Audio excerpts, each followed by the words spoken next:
Hey, beautiful souls. Thank you so much for joining us. We have the gorgeous Nikii Syme coming to us today, which we are super blessed to have you here. Thank you for joining us, Nikii. Thank you for having me. I'm so excited. Oh my God, I'm so excited to have you on today. Speaking into parenting and relationships and bringing the spark back after babies, which is so relevant right now because you've got one in the oven. I have number 3, and this has definitely been a journey for us in our own personal relationship too. So it's exciting to be able to share some knowledge and wisdom on this for your beautiful listeners and viewers. I'm so excited for what today is going to bring and the juice that I know will come from this conversation. So I would firstly love to invite you to share a little bit about who you are, how you came to be all that you are in this space, and whatever's on your heart right now. Yeah, thank you. Yeah, so this just kind of landed in my lap, really.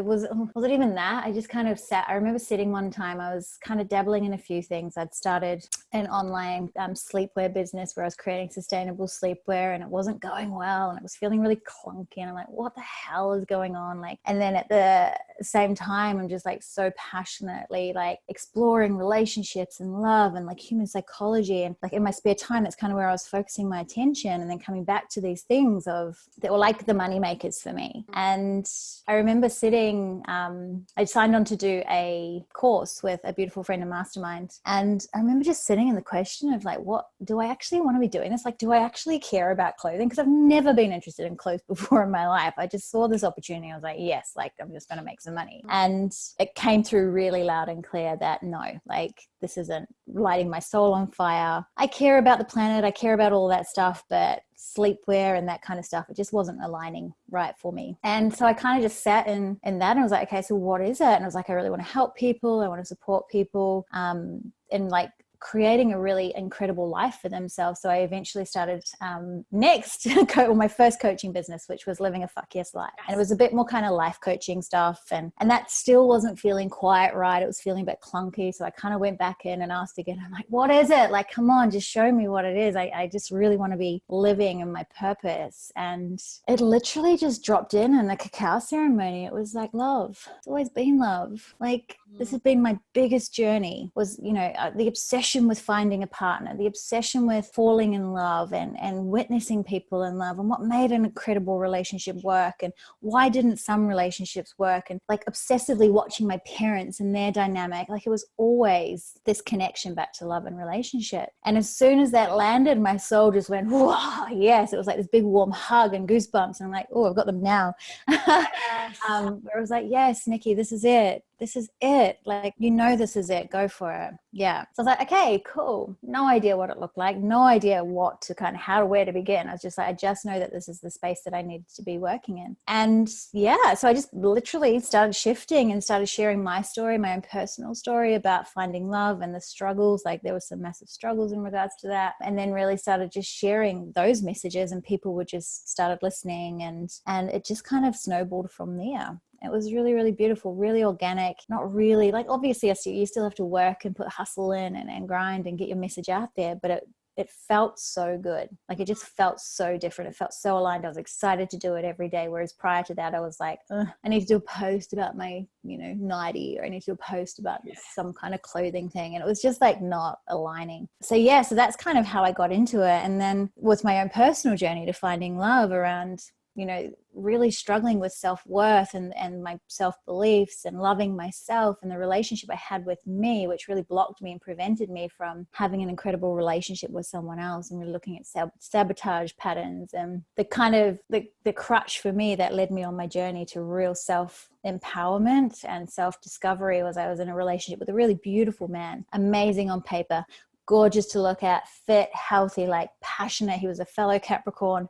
So we got each other, and it was incredible. But there was one element in the relationship that was really out of alignment, and that was the sex. And I was so caught up in the fact that everyone loved him. Everyone thought I was so lucky to be with this incredible guy. He was so good looking. Like, it was just crazy that I kept going against my soul's nudges that this isn't right for you. This isn't right for you. This isn't right for you. So anyway, I continued on the relationship. I went over to the States for a 6-week journey journey or exploration for my 30th birthday, and I ended up cheating on him while I was over there.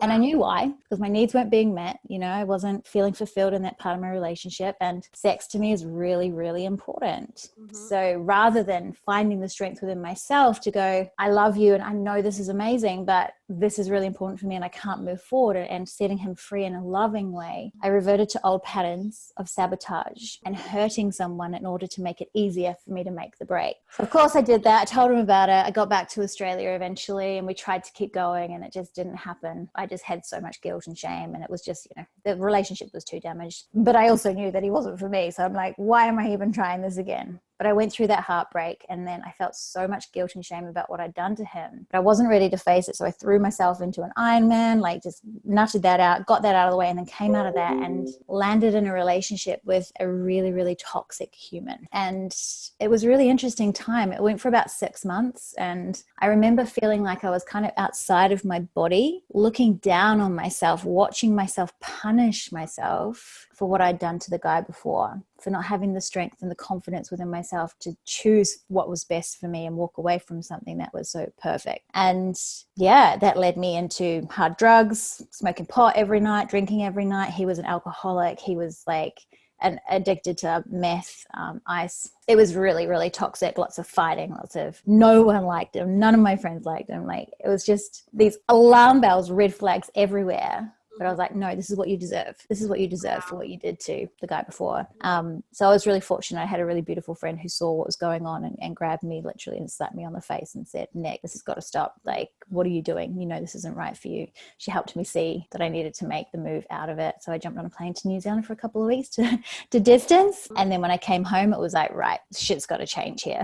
Like, it was the biggest wake up call, the catalyst for me going on my 4-month journey back to self and really healing myself, to then 3 weeks after I kind of came out of that, attracted my now partner of 5 years, and we've got 3 beautiful kids together and a relationship that just goes from strength to strength. So beautiful. Yeah, that's my journey. I think so many women can resonate with that. Like, we stay in toxic relationships because we think that's what we deserve. I'm not going to speak into that today, but I just want to really highlight that you've mentioned that, because sometimes we don't realize that's why, like, consciously we don't realize that that's what's playing out.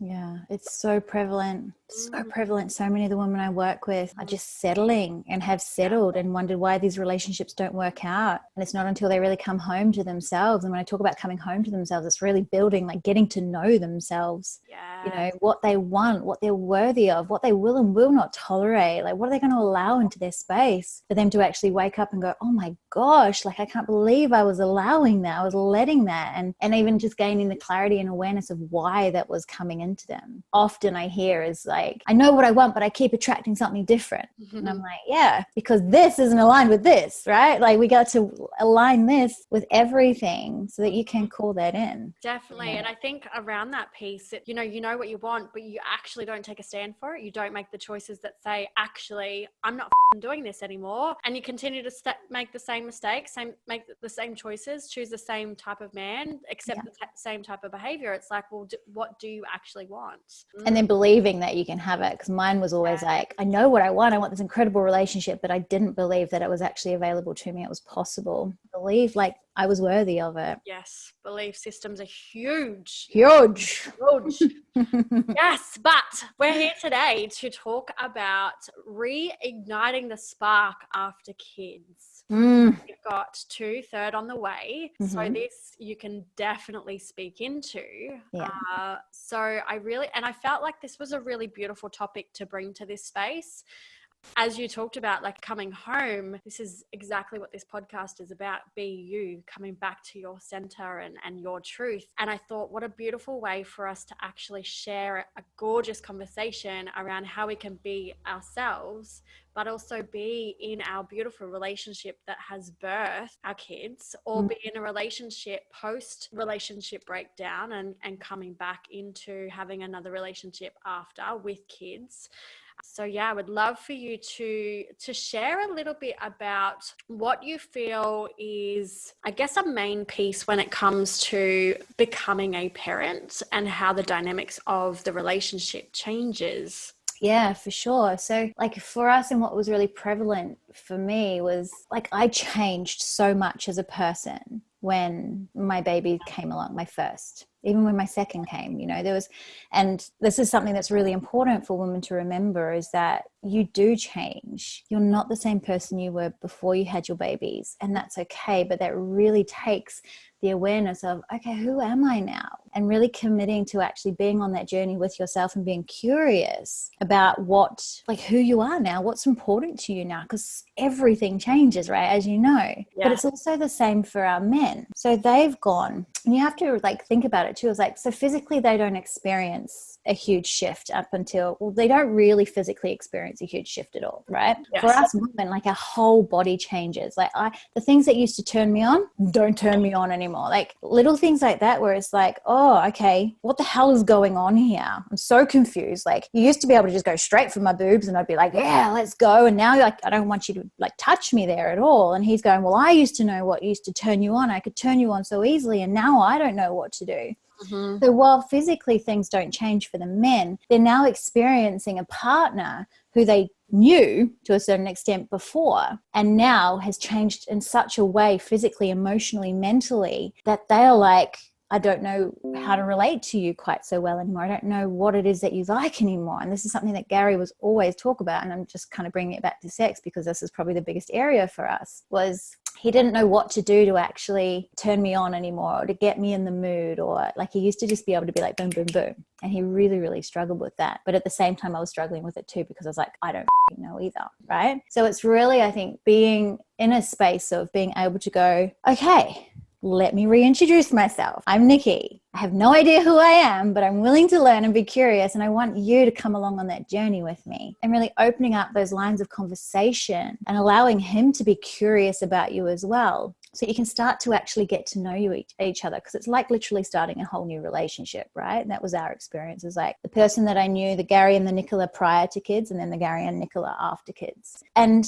we didn't get that straight away. Probably wasn't until the beginning of last year, when we like really hit rock bottom, that we came to realize, oh, okay, we're not the same people anymore. And this is actually about us getting to know each other again. So through that first kind of 2 years of having babies, because we had two very close together and neither of them were planned, we went through a lot, like huge. And we were only, so when we met in June, I moved to Brisbane and we were pregnant in November. So it was like, yeah, a very, very fast like succession of things happening and changing. So we like really threw ourselves in at the deep end. And it wasn't until last year when, things really like exploded for us, that it was like, okay, we need to really do something about this and get some support with this. But the biggest lesson in that, all of that, was really coming back to the realization that we are different people now. He's different now as well. You know, he's a father now. And what does that feel like for me? And what does that look like for me? Like, and now I'm a mother with a baby on her breast. And like, what is that? Like, how is that shifting his perspective of me? So it was really choosing to remain in a really curious space together, and being able to have those open conversations, communicate really effectively, so that you can actually learn about what's going on with the other person and develop deeper understanding, which is going to bring that connection back, that intimacy, that desire, that longing, that love. Beautiful. Yeah.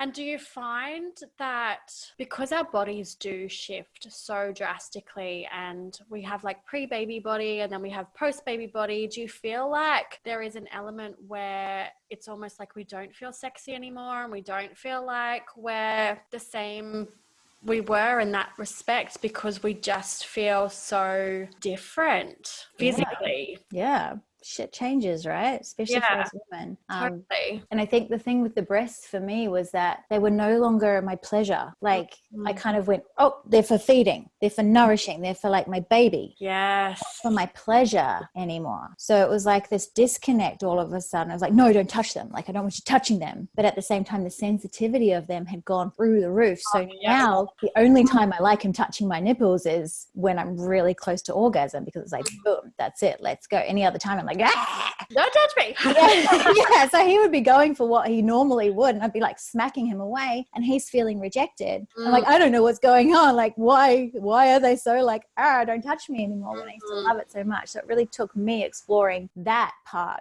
going, oh, okay, this is what's going on now, and then being able to communicate that to him. But I think too, in regards to the sexiness of transitioning from is it maiden to mother? Is that what we kind of transition from? Yeah. Is the realizing that just because you're a mother doesn't make you sexy. It's just a different kind of sexy. And I don't know about you, but when I had kids, the level of respect that I developed for my body shifted immensely. I was just like, holy crap, like this vessel is phenomenal. So it wasn't about like the quick fucks anymore, or the wanting to go and just like bang. Like sometimes that's still nice and the spontaneousness of it, but it was really about coming home to more the nurturing kind of love making. And often I would have sex when I wasn't fully aroused, and that's the fun, fast stuff. But it really started to be more about wanting the deeper connection, wanting to like have more foreplay and really drop into my body, and needing to drop into my body, because mum, like baby mind, is just like all about baby, that we forget, oh, okay, this is actually attached to and this needs some attention. So it was really like learning to listen and nurture that connection, like getting out of here into my body again, but also realizing and learning what turned me on now and what was different, but allowing myself to say, hey babe, like I don't want you just jamming it in there anymore. Things have changed down there, and this is what's really going on for me, and I want us to explore each other's bodies, and I want you to touch me and caress me and get me turned on before we just go popping a penis in there. Yeah, you know. So it really came back to like lingerie became something that I was like, oh yeah, that feels really good for me, because that would activate that sexy feeling for me. And that prior to that, I was just like sexy walking around the house naked, you know. So it was just learning, okay, what does sexy actually mean to me now? Like what actually makes me feel sexy? I feel sexy when he's watching me in the shower, you know, or I'm wearing beautiful lingerie, or he buys me lingerie. Like, yeah, it was just like that kind of transitioning and coming home to self again, right? And getting to learn what is now important to me in that regard, to then be able to express it to him. Love that so much. Do you find, or did you find with your own experience, that when you became a mum, it was like you're almost tunnel visioned and all you were a mum, and then it was like there was a moment where you had to shift and be like, oh, that's right, I'm a partner still? Never something that you experienced in your relationship? For me, not so much. And I think that's something that I really have been quite blessed with, in that I always knew that my relationship was my priority, and that, you know, without Gary, there would be no family and no kids. I wasn't willing to forego that part of my relationship at all. But this is a massive thing that I see a lot of people, is that when the baby comes out, it's all about baby. And you forget that without you guys, without that beautiful solid foundation, that relationship, there would be no baby. So, you know, I remember we were having date nights really, really early on. Any moment that we got, we were dropping in connection and stuff. So yeah, it wasn't generally something. There was obviously disconnection that kind of came at points where I would be like an overwhelm or stressing out. Those first kind of 6 to 8 weeks were quite intense, but a lot of that was just attached to expectation, right? Like, and all the hormonal stuff that's going on and all the changes that we're experiencing. So he would be on the receiving end of a lot of stuff for me, but he also was really amazing and just really holding solid for me and being that masculine energy that I really needed. I remember one time after Phoenix was born, and I was not in a good place. Like I was losing my shit left, right, and center, because the kids were really close together, and Griffin was like kind of going through that phase of didn't know what gentle was. So he would go to like touch the baby, but would smack him, and Phoenix would scream. So I'd have to pick Phoenix up all the time and be on him all the time. And I remember there was one time where I was just like, I'm losing it. I can't do this. And it was in the shower, and I was literally down on my hands and knees, just with the water pouring over me. I'm just sobbing, just feeling like I don't know what the to do. Like, it makes me really emotional thinking about it now. And he just knew that there was something going on, and he happened to come upstairs and saw me and just put his hand, like knelt down beside me and just put his hand on my back and just held me there and let me cry and cry and cry. And then he got into the shower fully clothed and just picked me up and just held me in such a way that I've never been held by a man before. And I just sobbed and sobbed and sobbed. And there was no words said. There was nothing. It was just purely him being there for me. And I remember the shift that I felt in our relationship after that was just like, this guy's got my back. Like, this man he's my man. Like, he's just fucking incredible. And that transformed our relationship massively, because I was like, whoa, being able to step into that level of vulnerability with someone and have someone see you in your darkest moments, to then allow them to actually hold that space for you, was just like, so through throughout our entire kind of troubled period, it was like little moments like that, that in those times where I'm like, I don't know how to do this anymore, I don't want to be with you, like I'm done, like this is just too hard. There was all these little moments that kind of kept pulling me back to no, like my soul's nudge was like, no, this is your person, as well as what I experienced when I first met him. It was all those little moments that really held us together and was the glue for us through those really challenging times. But it was also like, I've always been really adamant of, we have to have date nights. We have to be making time for each other. We need to be making sure that we are coming back and connecting with each other, because in the times where we weren't doing that, we were fighting, we were angry, we weren't feeling heard, we weren't feeling connected, like everything would start to fall apart. So that's really probably one of the biggest things, like to anyone who's listening or watching, if you're in that space where you're just become a new parent, or even if you're 2 years down the track, and if you have noticed that your relationship has taken the back seat, then it's time to start actually checking in and going, okay, we haven't had any time to ourselves. And it doesn't make you selfish. If anything, it shows your children how to actually, like, what love really is, and that it's so important to prioritize each other. Like, it sets them up to see a really healthy dynamic in relationships, rather than two parents who just kind of forget about each other and are always fighting in front of the kids because they're not making time to actually genuinely come together and connect with each other. Oh, yes. Love that. Lead by example, 100%. 100%. Love it. And I feel like too, when we do that, when we come from a place of reminding ourselves that actually, no, we need to come back together and reconnect, it does set a really beautiful example to the kids that it's not just about them, and it allows them to know that the world doesn't actually revolve around them, which sets them up for being, you know, children going to school and then obviously being adults themselves, that actually resilience. The resilience, the world doesn't revolve around you, that it's okay to have beautiful relationships, and what a beautiful relationship can look like when you come back to each other. Yeah, so important.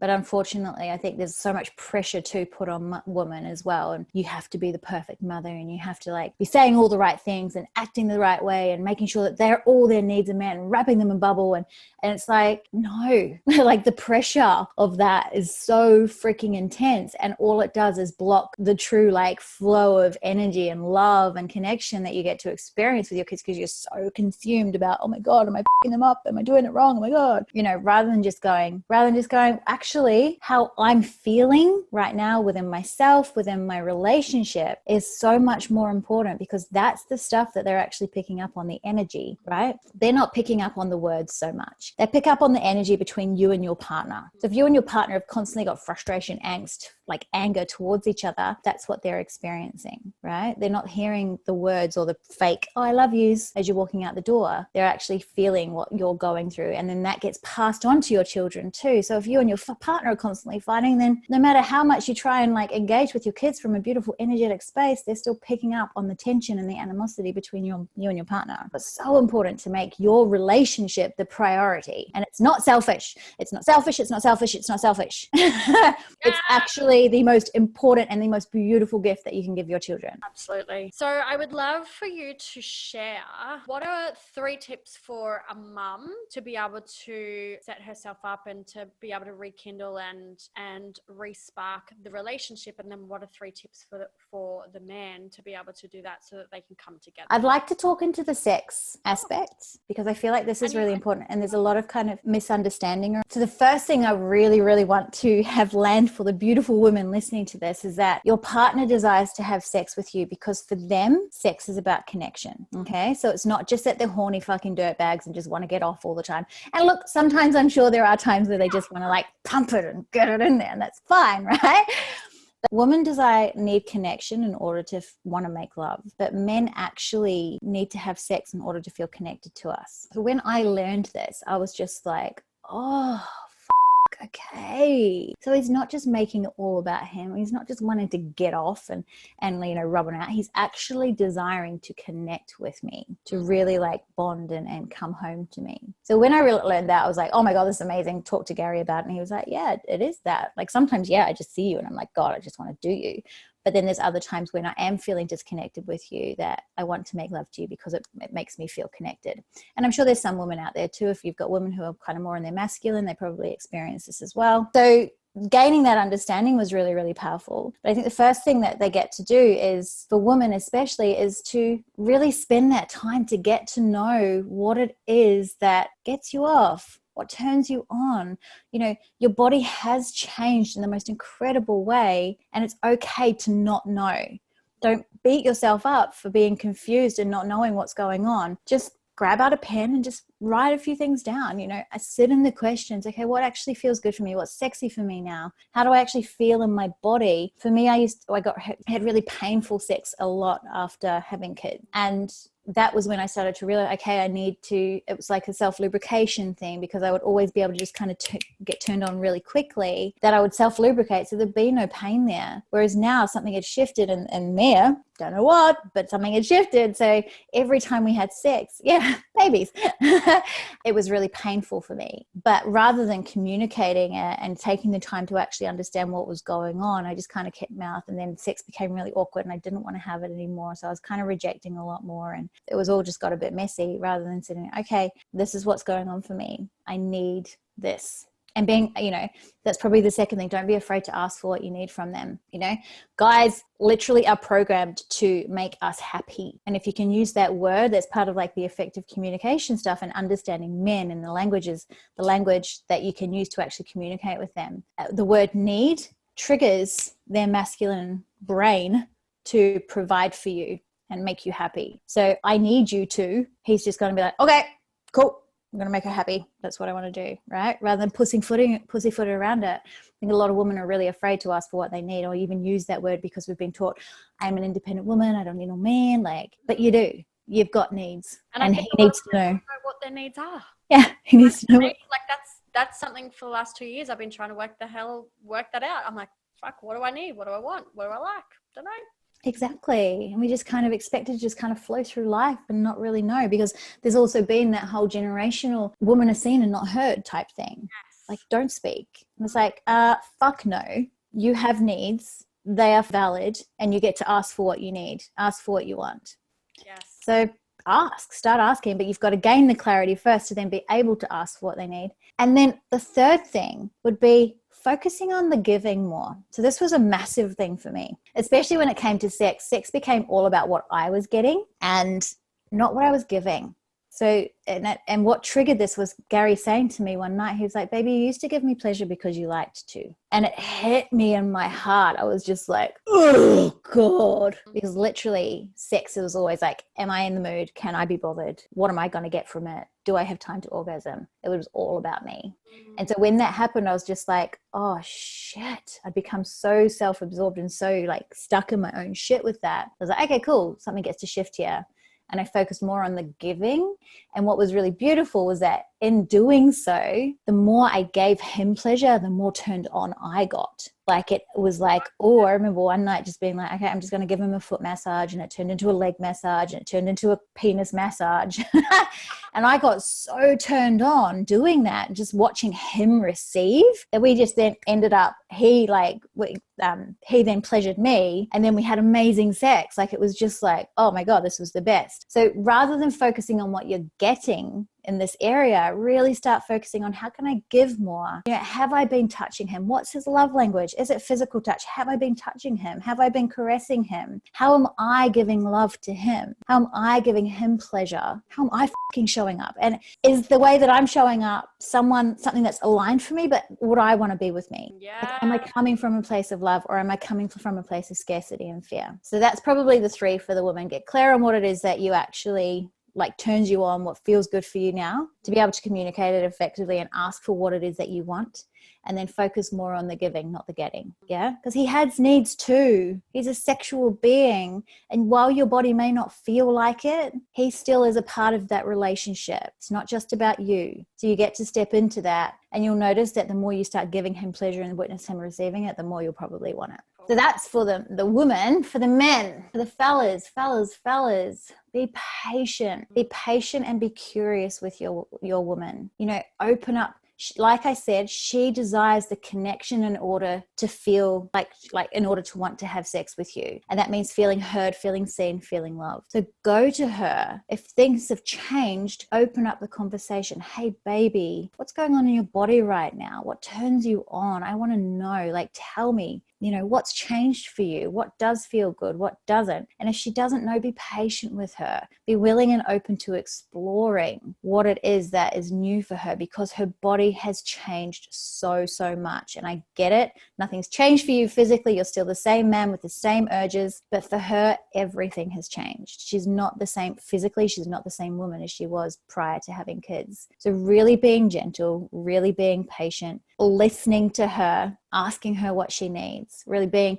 creating a safe space for her to actually open up and come to you and tell you what it is. A second thing would be to really focus on making her feel sexy. So Gary was like, I was like, okay, so we were kind of exploring how we could shift it up. And I was like, right, I want you to buy me some lingerie, because then I know when I'm putting that on, it's something that you've chosen, that you've thought, yes, I want to see Nick in that. So I would put that on and it would like be instantly sexy. I'd be like, oh yeah, I feel so sexy, and like wasn't afraid to kind of strip tease and do all those kind of things, because I knew it was something that he desired to see. Even things like setting the mood more, you know, taking the effort to actually like get her aroused, because I think something that men don't understand is that we are literally in here all day.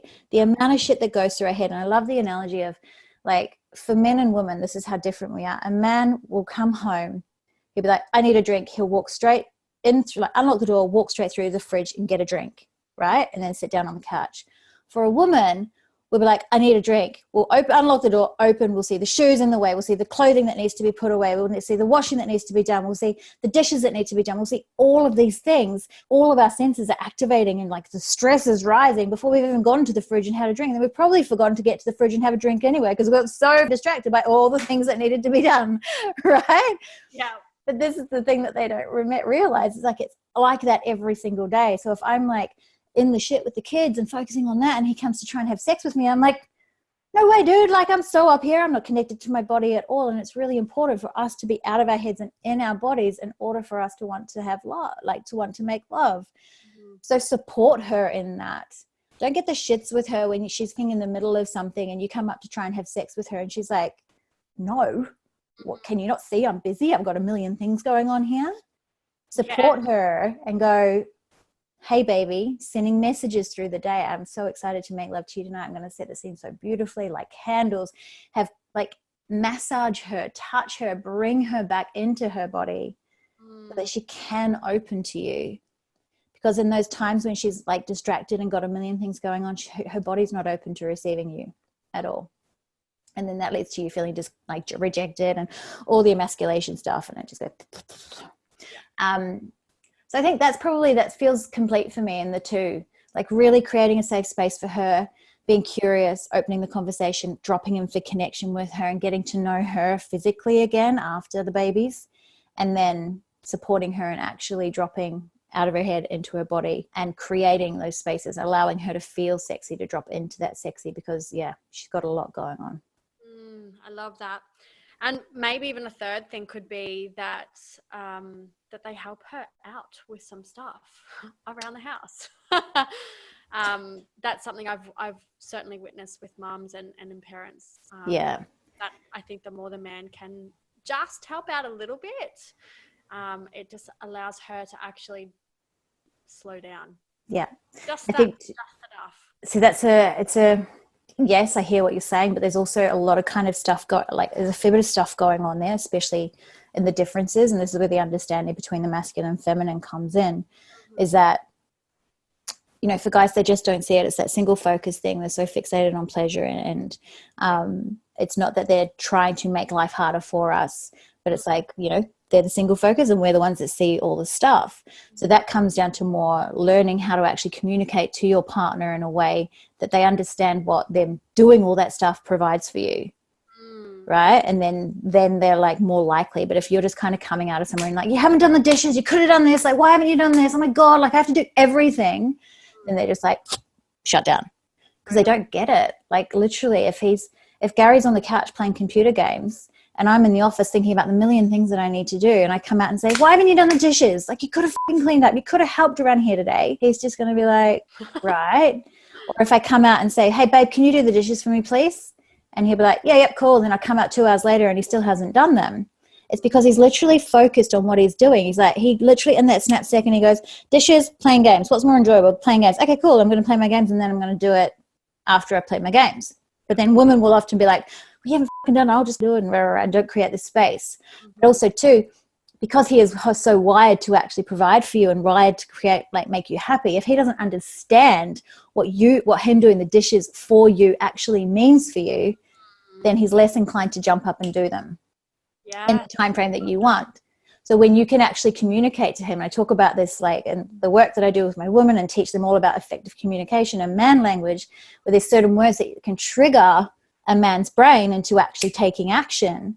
When you can communicate to him in that way, you can come out and say, hey, baby, can you please do the dishes for me? And they'll be done so much faster because his main focus is to make you happy.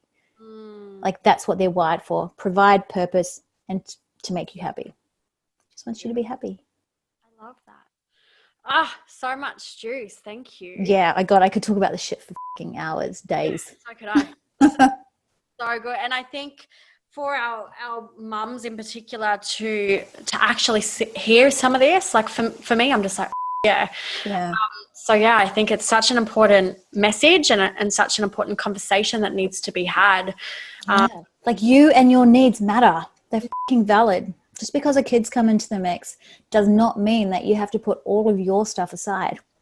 If anything, it's the opposite. It makes it so much more important for you to be committing to your self-care, your self-pleasure, like looking after yourself, to be able to actually show up in the most powerful, beautiful, loving, like energetically aligned way for your kids. Like, that is only going to benefit and be such a gift for your babies. Yet so many women just like put themselves last and then wonder why they're burning out and they're snapping at the kids all the time and losing their shit, because they're not taking care of themselves, because they've got some fucking martyr idea in their head that they have to be, putting everyone else before themselves. Totally. And it's definitely a conditioning thing too. Society is definitely ingrained that into us. 100%. Speaking into that, I would love for you, because I know a lot of mums sit there and talk about how they don't have time. I don't have time to think about him. I don't have time to think about me. I have a million things I need to do. What would you say what is a little piece that you would like to share for those mums that are really stuck in that story? So that for me, and it comes through so strongly, is I'm a huge advocate for radical self-responsibility and really looking at yourself. And I guarantee for those mums, they're not putting themselves in a place where they're actually opening themselves up to be willing to be supported. Yes. Like, where are you blocking it? Like, oh, he can't do it the same way that I will, so I've just got to do it. Like, he won't do it as well as me. Huge thing for mums, right? Massive. I have to do it all because I like it done my way. So, okay, that's fine, but you're f***ing yourself over. Literally. Big time. So it's like, where are you not allowing yourself to be supported? And then actually really looking at where you're spending your time. Like, how much time are you spending watching TV? How much time are you spending scrolling? What's actually important to you? Is in connection and time with your partner really f***ing important to you? But then also, knowing how to communicate with your partner so you can ask for what you need from him, and you will feel supported by him, which will create deeper connection and intimacy, which will make you feel like you want to have sex more. It's like this whole domino effect, right? But it really comes back to self and being radically honest with yourself and going, okay, what in me needs to shift? Then learning how to communicate that with your partner so that you can actually feel supported, expressing what your desires and needs are, to ask for what you want, to feel supported, to feel connected, to feel loved, and so on. Amazing. Yeah. And I guess one more thing, something that you would suggest to those mums in coming back to themselves, like, how do they actually come back home? Yeah, beautiful. So for me, it looked like every day Gary would get home and I'd be like, okay, baby, I'm just going to go and check the mail. And it was literally, that was the first step. Like, walking down the driveway, I have a fairly decent driveway, taking time, looking at nature, looking at the trees, breathing, just being with myself to check the mail and then walk back up. And that was the starting point. But it's also like, and I've always been a huge advocate for having time to myself. Like right from the get-go, I'm like, I'm in this, I love you, but I need me time. Yes. I need me time. So I would go out for breakfast once a fortnight if I wanted to, or once a week, or whatever kind of felt good for you, but not being afraid to ask for that, right? And not believing, like, for me, I think there's a lot of women out there that kind of go, oh, but that makes me a shit mother because I should want to be with my kids all the time. And I'm like, hell no. If I want to be an amazing mother, I need this so that I can be the best possible mother for my kids. And every time I would take that time for myself and go fill my cup, whether it was just to go out for breakfast or go for a walk by myself or just grab a coffee and sit in stillness, like, or just meditate even. Just say, babe, don't let the kids in the bedroom for like an hour. I'm just going into the bedroom. I'm just going to be sitting in silence. I'm doing my thing, but this is what I need for me. And it's in that stillness, right? It's in that silence and that quietness that we get the answers too. So if there is like, if you are struggling with the sex, if you are struggling with the connection stuff, taking that time to just go and be in the stillness and the silence and asking the question, okay, so what actually feels good for me right now? Like, what has actually changed in my body? Where do I like being touched now? What does sex mean to me? What does connection mean to me? How does that look? Who the am I now? You know, not being afraid to sit in those questions. But in order for you to be able to do that, you get to create space in your life and then to just be in the stillness of it, because you have all the answers inside of you. Like, you already know everything that you need to know. But we've got so much distraction and so much noise going on that we would block ourselves from actually receiving the information and tapping into the wisdom of our bodies, because she knows. Yes. Goosebumps. Great finish. Amazing, sister. Thank you so much for sharing. Oh, you're so welcome. Do you have anything that you would like to share exclusive for our listeners, or how can people connect in with you and your wisdom and follow you and just connect in with who you be? Yeah, amazing. So obviously you can find me on Facebook. It's probably where I spend most of my time. I have a beautiful group called Love Unleashed. It's soulmate attraction and thriving relationships. And then I actually have a book that I've written just recently, which is called Love Unleashed. It's 50 powerful ways to take your relationship from surviving to thriving, that you can grab. I'm on Instagram at Nikii Syme, Nikiisme. I have a YouTube channel as well, which is called Love Unleashed, but you kind of get access to all of that when you join in the group. So beautiful. So we'll leave the links in the bio for everyone to be able to connect in with you with ease. Amazing. And is there one more piece of advice that you would love to just drop to finish this off today? Just trust yourself. Amazing. Really trust that you know the answers, you know what you need, and that it's totally safe. Like, it's so safe for you to actually express that. You know, you get to have it all. You get to have it all. Incredible, beautiful family, an incredible relationship. Yeah. Yeah. It's all there for you. Yeah. When we just drop in and trust that you have the answers for everything that you need. This has been an absolute honor and privilege to have you on with you. Thank you so much, you absolute queen. I adore you. I love what you're here for, and I'm so excited to have you along this journey and to just witness all that you be. Thank you, beautiful. And I just want to acknowledge you too for what you are creating. And I understand, you know, fully honor and respect that in order for you to be able to hold spaces like this, the amount of work that you've had to have done on yourself. And I see you, and I'm so grateful for the opportunity to get to share with your beautiful audience, and just hope that they got so much value out of it. And I love you. Love you so much. Love you too. Mwah. Bye, everyone.